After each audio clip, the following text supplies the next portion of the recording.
예, 안녕하세요. 이변은 있다 이동현 변호사입니다. 예, 오늘은 몰카 촬영 혐의로 경찰 조사를 받게 되었다면 어떻게 대응해야 되는지에 대해서 알아보도록 하겠습니다. 제가 이제 오늘의 주제를 선택하게 된 이유는 이 몰카 촬영은 끊임없이 사회적으로 이슈가 되고 있습니다. 끊임없이 사회적으로 이슈가 되고 있고, 저한테도 이제 몰카 촬영 관련돼 가지고 문의도 많이 들어오고, 저한테 사건도 많이 의뢰하셔가지고 특히나 이제 몰카 촬영에 대해서 적발된 경우 경찰 조사를 어떻게 받아야 되는지 좀 물어보시는 분들이 많은데 그거에 대해서 간략하게나마 답변을 드리고자 이제 오늘의 주제를 좀 선택해 보았습니다. 우선 들어가기 앞서 몰카 촬영죄는 뭔지, 그 다음에 처벌은 어떻게 되는지를 알아보게 되면, 몰카 촬영은 성폭력 범죄의 처벌 등에 관한 특례법상 카메라 등 이용 촬영죄로 처벌받게 됩니다.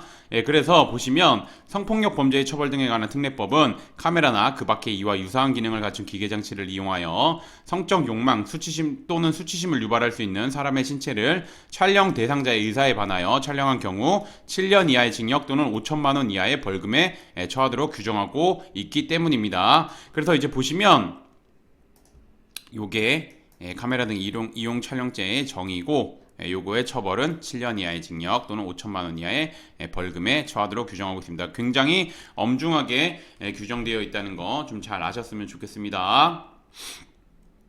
그럼 이제 오늘의 주제인 몰카 촬영 혐의로 경찰 조사를 받게 되었다면 어떻게 대응해야 되는지 한번 보게 되면, 몰카 촬영 혐의로 경찰 조사를 받게 된 경우 수사기관은 사건 현장의 CCTV 영상, 주변 목격자의 진술, 휴대전화 등, 그러니까 휴대전화 등 이렇게 범죄 사용한 그 디지털 기기에 대해서 디지털 포렌식한 결과 등을 바탕으로 조사하므로 섣불리 혐의를 부인해서는 안 됩니다. 그래서 실제 몰카를 촬영했다면 피해자는 혐의를 인정하고 뭐 반성문, 탄원서, 정신과 진료 내역서 등 다양한 양형 자료를 바탕으로 해가지고 반성하고 있고 재범 위험성이 없다는 점 적극적으로 주장해야 하는 한편, 피해자가 만약에 특정이 돼 있다면 특정된 피해자는 좀 빠르게 합의해서 뭐 기소유예나 가벼운 벌금형 정도로 사건 마무리할 수 있도록 대응해야 되는 부분입니다. 그렇고 만약에 몰카 촬영을 하지 않았는데 몰카 촬영 혐의를 받고 있다면 피해자는 디지털 포렌식한 결과, 디지털 포렌식하면 당연히 촬영하지 않았으면 안 나오겠죠. 이런 것들을 뭐 그 다음에 이제 뭐 주변 사람들이 있으면 주변 사람들의 진술, 뭐 이런 것들을 바탕으로 해가지고 피해자를 촬영한 사실이 전혀 없다거나, 전혀 피해자를 촬영한 사실이 없다거나, 혹은 당시 뭐 성적 수치심을 유발할 수 있는 피해자의 신체를 촬영한 사실이 전혀 없다. 요런 경우는 아예 사진이 안 나오는 경우고, 요런 경우는 사진이 나올 수도 있죠. 피해자가 찍힌. 근데 피해자가 비록 나왔더라도 피해자의, 그러니까 말 그대로 성적 수치심을 느낄 수 있는 피해자의 신체를 촬영한 사실이 없다는 거. 그러니까 뭐 엉덩이를 확대하거나 아니면 뭐 가슴 부위를 확대하거나 뭐 그렇게 촬영한 사실이 없고, 뭐 다른 거를 촬영하다가 피해자가 뭐 촬영됐다는 거, 뭐 그런 것들을 좀 언급해야 됩니다. 지금 보면은 이런 거 주장할 때 그럼 이제 단편적으로 제가 이렇게 좀 단편적으로 말씀을 드리니까 단순하게 그냥 이렇게 주장해야 되겠다, 나는 비록 찍었지만 난 이렇게 주장해야 되겠다 하지만 이거는 진짜 제가 단편적으로 말씀드리는 거고, 이런 주장을 하기 위해서는 뭐 사진도 정확하게 봐야 되고 그런 거를 이제 법리적인 관점에서 합리적으로 주장을 해야 되는 부분입니다.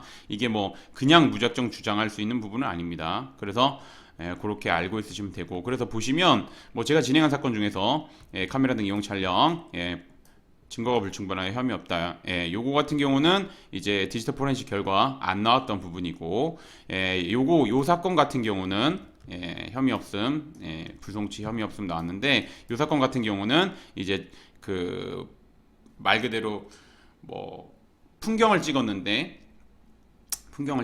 이제 피해자가 촬영이 된 부분입니다. 그래서 이제 피해자가 이제 뭐 자신은 촬영했다고 신고했던 부분인데, 이것도 불성치 나왔던 거고, 요거는 이제 그 당시에 이제 헬스장에서 보면은 운동하던 피해자를 이제 촬영한 겁니다. 이거는 뭐냐면, 이렇게 보면은 되게 나쁘게 보일 수도 있는데 이게 아니라 트레이너가 말 그대로 이제 그 운동하시는 분 신체 변화를 이렇게 설명을 드리고자 촬영했던 부분입니다. 이거 그 계약할 때, 그러니까 헬스장 등록할 때 다 그 계약할 때 다 사인을 했던 부분이고 계약서에도 그렇게 명확하게 나와 있던 부분인데 이게 그 비용 문제로 그러니까 헬스장 뭐 환불 문제로 좀 피해자분이랑 다퉜는데 피해자가 이거를 신고했던 부분입니다. 예, 그래서 뭐 이렇게 돼가지고 혐의 없음 나왔던 거 보면 되고 그래서 이제 오늘의 주제를 좀 정리하면 몰카 촬영은 끊임없이 사회적으로 이슈가 되고 있습니다. 그래서 특히나 이제 몰카 촬영 같은 경우는 피해자에게 지울 수 없는 상처를 주는 만큼 수사기관은 다양한 수법을 이용하고 있고 그다음에 뭐 심지어는 구속영장 사안에 따라서 구속영장 치는 경우도 있습니다. 이거 보시면 되고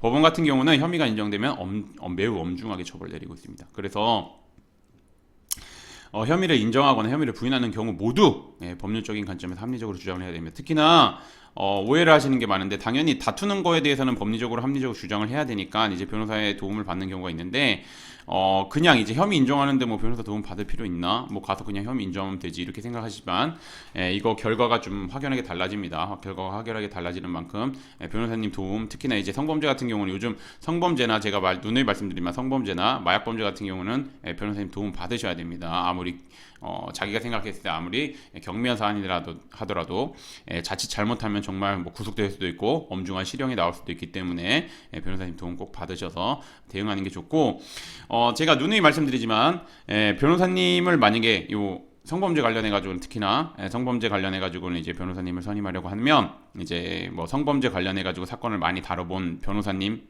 플러스 그에 대한 결과가 좋았던 변호사님 그 도움을 받으시는 게 좋을 것입니다. 오늘의 주제는 여기까지 마치겠고 저는 이변은 이따의 이동현 변호사였습니다. 감사합니다.